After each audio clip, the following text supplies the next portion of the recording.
Welcome back to another SCP reading, dear researchers.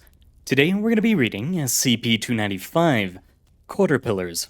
Now without further ado, item number SCP-295, Object Class, Euclid. Special Containment Procedures. SCP-295 is to be contained within a 50 meter by 50 meter concrete room with all surfaces coated with flame-retardant material. All personnel entering and exiting containment must comply with Level 3 contamination screening. 3 flame-retardant exposure suits are to be maintained on the premises and are required for any and all testing involving SCP-295. Feeding will occur once per week and consist of a meal of 20 kilograms of naturally grown pine wood, harvested near the Site-19 facility.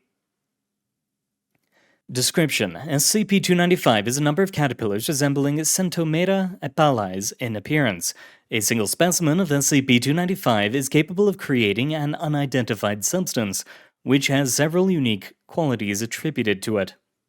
SCP-295 possesses similar physical attributes to a common caterpillar, with a notable exception being SCP-295's incredible speed when in pursuit of sustenance. When flammable material is introduced into SCP-295's environment, it will quickly move to attempt to consume it. The substance produced by SCP-295, hereby known as SCP-295-1, is a viscous fluid that possesses naturally bioluminescence of variable intensity, averaging at 150,000 lumens. The intensity fades over time, but sufficient heat is capable of renewing its incandescence. However, the danger lies in its other quality, which is the ability to cause violent combustion in any flammable object it comes in contact with. All matter destroyed in this manner leaves no ash or other byproduct behind, although an increase in mass has been observed in specimens of SCP-295 after combustion. A notable exception is living animal matter, which SCP-295 is incapable of affecting in all circumstances. SCP-295 is capable of reproducing given significant matter to combust, or when a specific mass has been attained. When this occurs, SCP-295 will pupate, forming a shell of dense carbon with a similar molecular structure to coal. Once a week has passed, both the pupa and the specimen will combust, while the ashes reform into 2 additional caterpillars, after which the process begins anew. Occasionally, only one specimen of SCP-295 will reform from the resultant ashes rather than a pair. These ashes will not always reform immediately and can remain inert. Ashes left on personnel's clothing can reform later and further spread SCP-295's population. SCP-295 was discovered in Redacted, Ukraine after a series of improbable and volatile forest fires had reduced a large swath of forests into barren wastes. Agent Redacted, who had family in the area, noted that the fires had not left a single thing in their wake. When a Foundation doctor was dispatched to investigate, he found a complete lack of life and vegetation, with the exception of a species of caterpillar that was not local to the area. What had alarmed him more, however, was the sudden destruction of his clothing and belongings by a swarm of starved SCP-295s.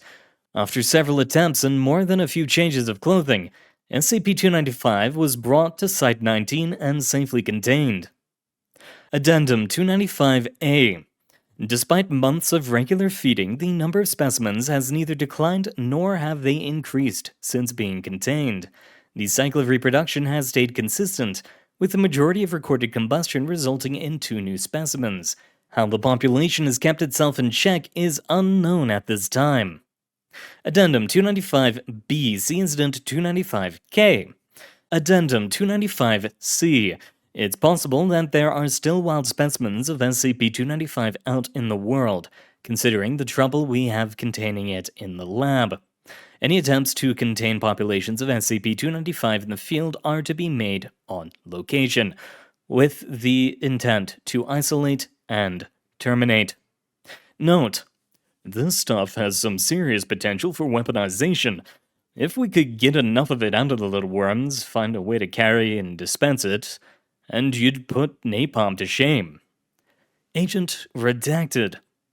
Addendum 295-D, see Experiment Log 295-1-A, and also 295-E, see Experiment Log 295-1-B.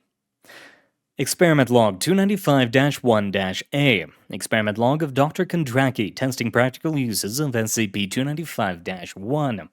Date redacted. Experiment 1, Human Consumption Testing. Materials 5 milliliters of SCP-295-1. Procedure, Class D personnel given SCP-295-1 to ingest. Result, subject reported mild heartburn and nausea, but no serious adverse effects observed. Subject's digestive system temporarily operated at 25% additional efficiency. Experiment 2, usage as a portable source of light. Materials 20 milliliters of SCP-295-1. Glass tubing, rubber grip, lighter. Procedure, glass tubing filled with SCP-295-1, reinforced by rubber grip. Result, device produced sufficient light to completely illuminate an area of 31 meters squared at 16,146 lux for several hours. Applying a lighter to the surface of the glass relit the solution completely. Experiment 3. Usage as a incendiary device. Materials 200 milliliters of SCP-295-1 and a glass globe. Procedure, globe filled with SCP-295-1 and thrown into wooden test structure. Result, all material that came in contact with SCP-295-1 instantly combusted as expected. Remaining structure of the building burned abnormally quickly from secondary conflagration. Only 20% of the structure's initial mass remained after testing.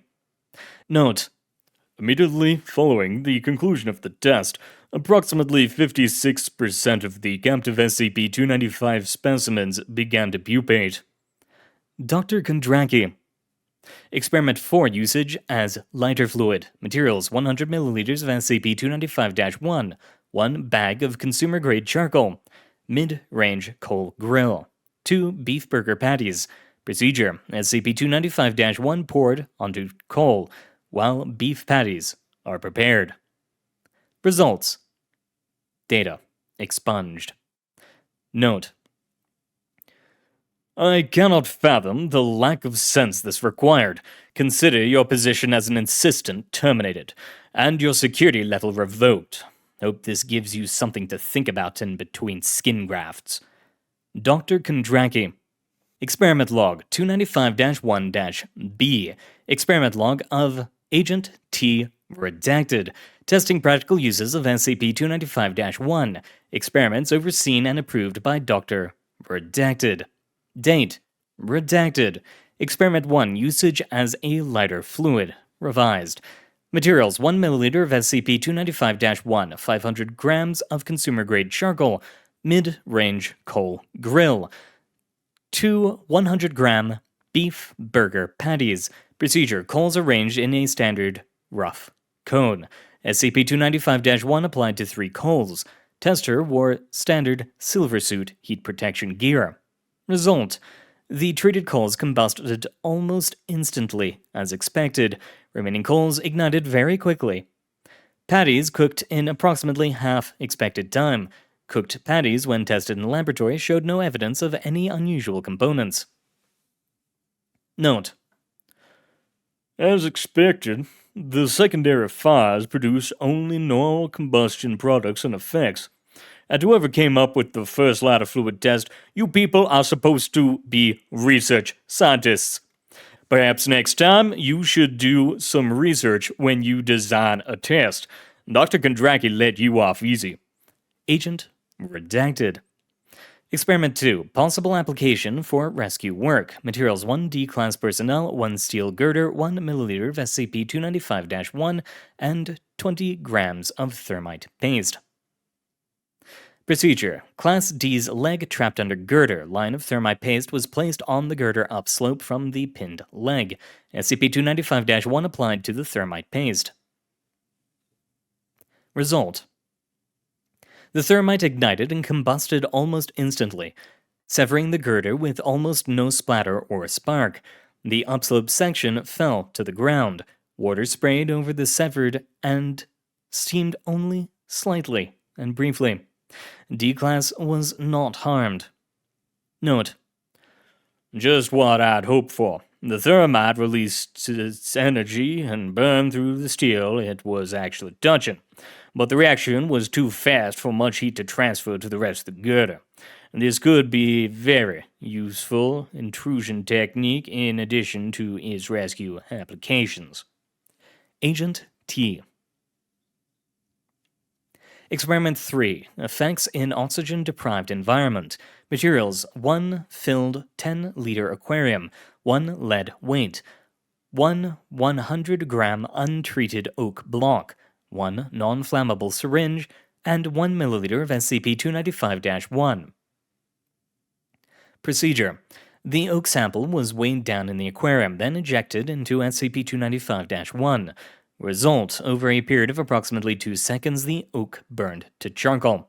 Note: interesting. Apparently, there was enough air in the channels to support very limited combustion. Next time, I'll try waterlogged wood. Agent T. And that's the end of the article, dear researchers. Very interesting, and I'm sure there are many other applications that we can use this for. As much as I hate to say it, maybe even some involving other SCPs. But for now, thank you very much for coming, dear researchers. It has been an honor rooting for you. Good luck out there, and I hope to see you all next time.